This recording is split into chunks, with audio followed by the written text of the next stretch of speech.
Hello everyone, welcome to Study Job India YouTube channel. Railway paramedical की नई भर्ती notification जारी कर दिया गया है। इस रिक्रूटमेंट नोटिफिकेशन के अनुसार टोटल 434 पदों पर भर्ती की जाएगी। इस वीडियो में हम डिटेल में जानेंगे रेलवे द्वारा जारी इस नए पैरामेडिकल रिक्रूटमेंट में कौन कौन लोग आवेदन कर सकते हैं, एजुकेशनल क्वालिफिकेशन क्या रहने वाली है, एग्ज़ाम पैटर्न क्या होने वाला है। इन सभी बातों को हम डिटेल में जानेंगे। ये जो वैकेंसी है, government of India ministry of railway recruitment board detailed centralised employment notification CEN 03/2025, ये है नोटिफिकेशन नंबर जिसके तहत ये सभी भर्ती की जाएंगी। किस कैटेगरी में? रिक्रूटमेंट ऑफ पैरामेडिकल कैटेगरीज के अंतर्गत। इसका जो ऑफिशियल नोटिफिकेशन है, PDF लिंक इसको आपको नीचे डिस्क्रिप्शन बॉक्स में मिल जाएगा, वहाँ से आप डाउनलोड करके भी पढ़ सकते हैं। तो चलिए शुरू करते हैं। अब हम एक एक करके डिटेल जान लेते हैं। रेलवे पैरामेडिकल रिक्रूटमेंट 2025, जिसके अंतर्गत कुल 434 पदों पर भर्ती की जाएगी। यदि बात की जाए आवेदन की, तो ऑनलाइन आवेदन 9 अगस्त 2025 से शुरू हो चुके हैं। आवेदन की लास्ट डेट 8 सितंबर 2025 है। आवेदन जो है कम्प्लीटली ऑनलाइन माध्यम से होगा, जिसका लिंक भी आपको नीचे डिस्क्रिप्शन बॉक्स में मिल जाएगा। अब हम बात कर लेते हैं रेलवे पैरामेडिकल भर्ती 2025 के लिए आयु सीमा। तो न्यूनतम आयु सीमा 18 वर्ष और अधिकतम 33 वर्ष मांगा गया है। आयु की जो गणना 1 जनवरी 2026 को आधार मानकर की जाएगी। इसमें ज़्यादातर जो पोस्टें हैं, उन हर पोस्ट के लिए अलग अलग एज मांगा गया है। तो हम देख लेते हैं, जैसे नर्सिंग सुपरिटेंडेंट के लिए 20 से 40 वर्ष, फार्मासिस्ट इंट्री ग्रेड के लिए 20 से 35 वर्ष, रेडियोग्राफर एक्सरे टेक्नीशियन के लिए 19 से 33 वर्ष, health and malaria inspector grade second के लिए 18 से 33 वर्ष, लैब असिस्टेंट ग्रेड थर्ड के सेकंड के लिए 18 से 33 वर्ष, डायलिसिस टेक्नीशियन के लिए 20 से 33 वर्ष, ECG टेक्नीशियन के लिए 18 से 33 वर्ष। तो आप देख सकते हैं अलग अलग पोस्ट के लिए अलग अलग आयु सीमा कैटेगरी मांगी गई है, और इन सब का जो आयु गणना है 1 जनवरी 2026 को आधार मानकर किया जाएगा। इसके अलावा जो सभी रिजर्व कैटेगरी के कैंडिडेट हैं, जैसे OBC, SC, ST, PWD, इन सभी को छूट भी दी जाएगी। जैसे SC ST के लिए 5 साल की छूट है, OBC EWS के लिए 3 साल की छूट है। ये भी आप ऑफिशियल नोटिफिकेशन से पढ़ सकते हैं। आगे हम देख लेते हैं एप्लीकेशन फॉर्म फीस। यदि आप ऑनलाइन आवेदन करते हैं तो आपको आवेदन शुल्क देना होगा। जनरल OBC EWS के लिए 500 रुपया है, SC ST EBC ESM के लिए 250 रुपया है। ऑल कैटेगरी फीमेल, यानी कि महिला किसी भी कैटेगरी से है, चाहे जनरल से चाहे SC ST से, सबको 250 रुपये देने होंगे। थर्ड जेंडर और माइनॉरिटीज़ के लिए 250 रुपये हैं। एरर करेक्शन चार्ज, यदि आप ऑनलाइन फॉर्म भरते वक्त कोई भी गड़बड़ी कर देते हैं तो उस गड़बड़ी को सुधार करना चाहते हैं तो आपको 250 रुपये एक्स्ट्रा चार्ज देना होगा।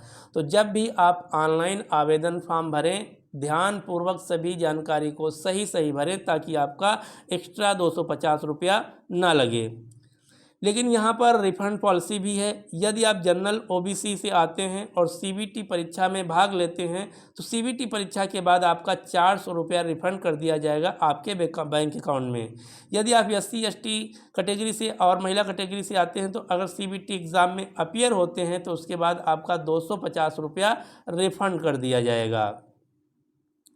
अब हम जान लेते हैं रेलवे पैरामेडिकल भर्ती 2025 के अंतर्गत वैकेंसी डिटेल क्या हैं। कुल वैकेंसी 434 हैं, जैसा कि मैंने पहले आपको बता चुका हूं।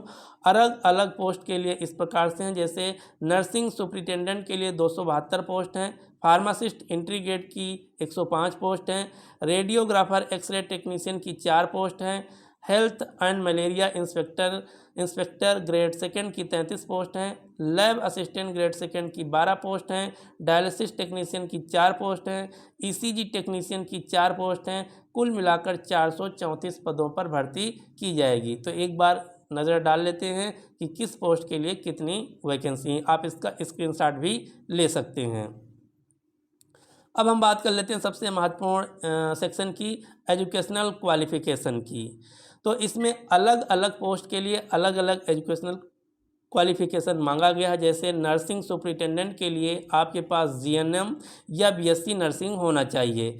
फार्मासिस्ट एंट्री ग्रेड के लिए डिग्री या डिप्लोमा यानी कि फार्मेसी होना चाहिए, या तो डी फार्मा या फिर बी फार्मा होना चाहिए। रेडियोग्राफर एक्सरे टेक्नीशियन के लिए डिप्लोमा इन रेडियोग्राफी या एक्सरे टेक्नीशियन या रेडियो डायग्नोसिस टेक्नोलॉजी में आपके पास डिप्लोमा होना चाहिए।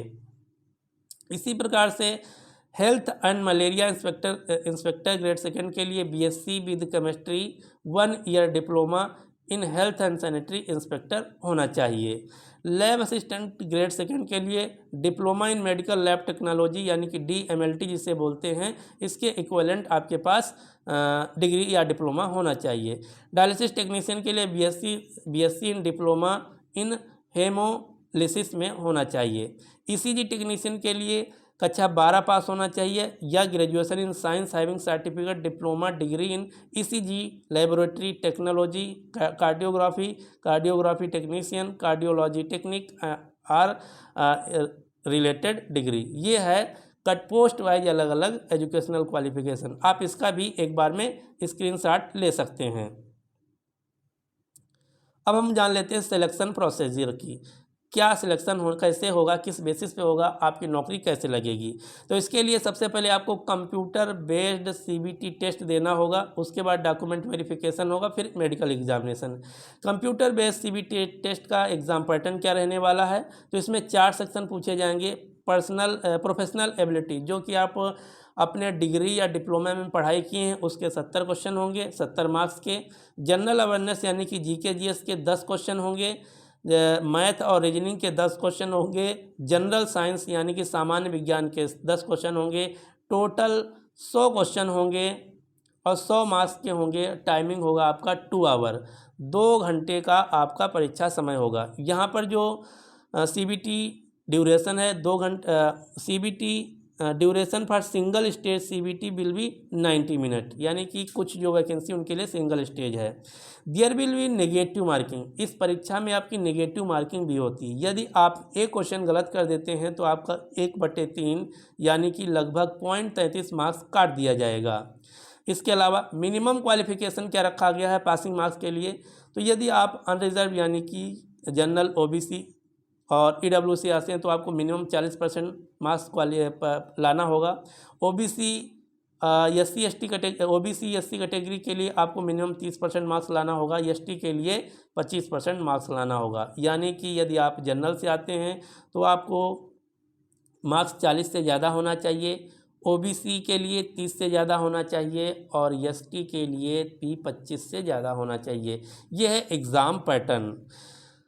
अब बात है कि आवेदन कैसे और कहां से करें, तो इसके लिए आवेदन की जो ऑफिशियल RRB की लिंक है आपको नीचे डिस्क्रिप्शन बॉक्स में मिल जाएगी। उस पर क्लिक करके आप ऑफिशियल वेबसाइट पर लैंड कर जाएंगे जहां से आप आवेदन कर सकते हैं। एक बार मैं फिर आपको ध्यान दिला दूं, यहाँ पर यदि आप फॉर्म भरते वक्त कोई गड़बड़ी कर देते हैं तो आपको एक्स्ट्रा 250 रुपया देना होगा।